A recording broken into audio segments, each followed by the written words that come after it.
O plenário do Supremo Tribunal Federal decidiu por 7 votos a 4 que empregar terceirizados para atividades fim das empresas é constitucional. Esta decisão gera impactos significativos nas relações de trabalho. Se você quer saber como implementar na sua empresa essa modalidade de contratação sem cair em armadilhas, acompanhe essa entrevista com o especialista em direito trabalhista, o Dr. Adolfo Martinez.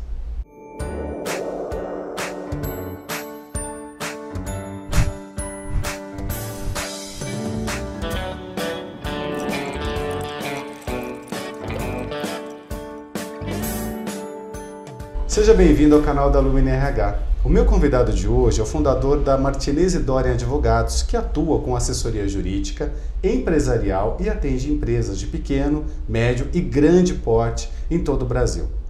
Dr. Adolfo, muito obrigado por aceitar o nosso convite e esclarecer as dúvidas dos nossos assinantes. Sérgio, eu que agradeço a oportunidade de falarmos aqui sobre um tema de extrema relevância para as empresas e também para os trabalhadores, em geral. Adolfo, quais são os efeitos práticos que esse entendimento do STF traz para as empresas? Sérgio, sem dúvida é que segurança jurídica para as empresas, em especial para aquelas empresas contratantes das empresas que terceirizam serviços. Na verdade, o STF julgou na semana passada a constitucionalidade da terceirização da atividade fim, para aqueles contratos que foram firmados antes da lei da terceirização e antes da lei da reforma trabalhista. Isto porque, antes da lei da terceirização e da reforma trabalhista, o Tribunal Superior do Trabalho vedava a terceirização da atividade fim, sendo permitida apenas a terceirização da atividade meio, como serviços de limpeza, conservação, portaria, segurança e os serviços especializados. Como não havia norma legal que vedasse a terceirização da atividade fim, o Tribunal Superior do Trabalho emitiu um enunciado de número 331 que permitia apenas e tão somente, como eu disse anteriormente, a terceirização da atividade meio e vedando a terceirização da atividade fim. Adolfo, explica para os nossos assinantes um pouquinho quais são as diferenças entre atividade meio e atividade fim em uma empresa. Pois não, Sérgio. Atividade meio é aquela atividade desenvolvida pela empresa que não está relacionada com atividade fim. Por exemplo, limpeza, conservação, portaria, serviços de vigilância e serviços especializados, tais como serviços contábeis, jurídicos, controladoria, enfim, serviços não relacionados à atividade fim. Já a atividade fim, por exemplo, como num hospital, são os médicos. Numa escola, são os professores. Adolfo, e sabendo agora dessa diferença que existe entre atividade meio e atividade fim, muitos assinantes têm essa dúvida e eu tenho certeza que a gente pode esclarecer para todos eles. Todas as atividades de uma empresa podem ser terceirizadas? Imagina que eu tenho uma empresa e eu quero terceirizar todos os meus funcionários. Eu posso fazer isso?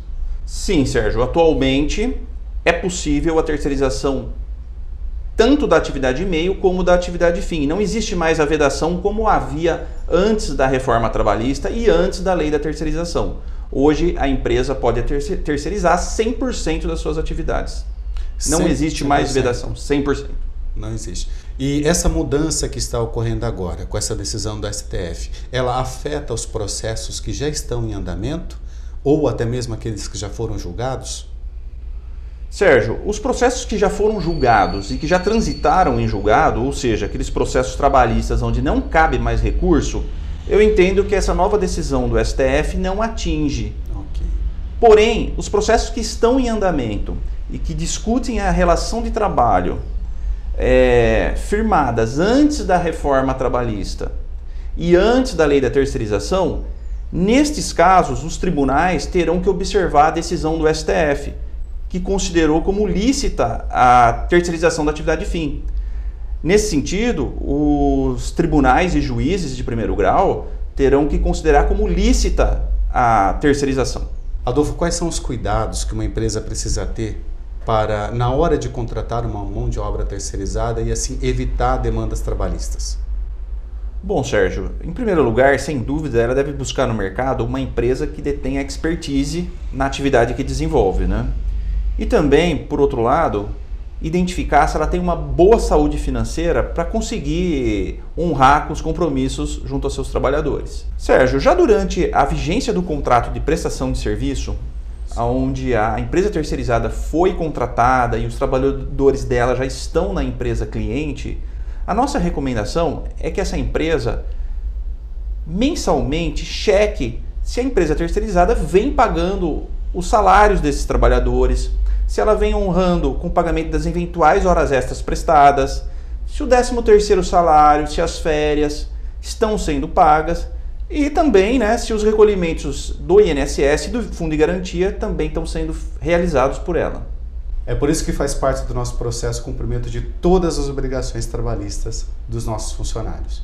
Adolfo, continuando o nosso papo, que eu tenho certeza que está sendo extremamente importante para todos os nossos assinantes, diga um pouquinho para a gente agora o seguinte: quais são os benefícios que as empresas terão ao terceirizar uma mão de obra? Sérgio, eu entendo que com a entrada em vigor da reforma trabalhista e da lei da terceirização, e com esse recente entendimento do STF sobre a licitude da terceirização da atividade fim, as empresas ganham segurança jurídica quando da contratação das empresas prestadoras de serviço. Isso evita o quê? Isso evita o que ocorria no passado, que era o judiciário reconhecer o vínculo de emprego de um empregado terceirizado com a empresa tomadora desse serviço. Além da segurança jurídica, as empresas têm outros benefícios com a terceirização da sua atividade fim.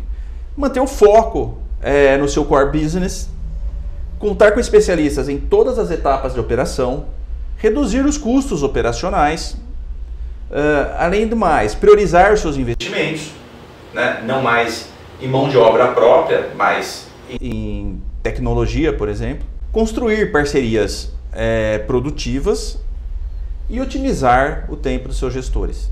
É por isso que essa nova lei trabalhista, ela trará benefícios tanto para as empresas quanto para os empregados. Principalmente para as empresas, como que nós falamos agora, que o Dr. Adolfo acabou de comentar, que hoje em dia nós estamos cada vez mais lidando com reduções de custos. Então o que nós vamos fazer é o seguinte, a partir de agora com essa nova lei trabalhista: nós vamos direcionar os esforços dos gestores para o crescimento das empresas e não mais para lidar com as questões administrativas na gestão dos empregados. Não há dúvidas que as empresas precisam de uma assessoria jurídica especializada, como a prestada pelo Dr. Adolfo e a sua equipe, para evitar dores de cabeça e prejuízo.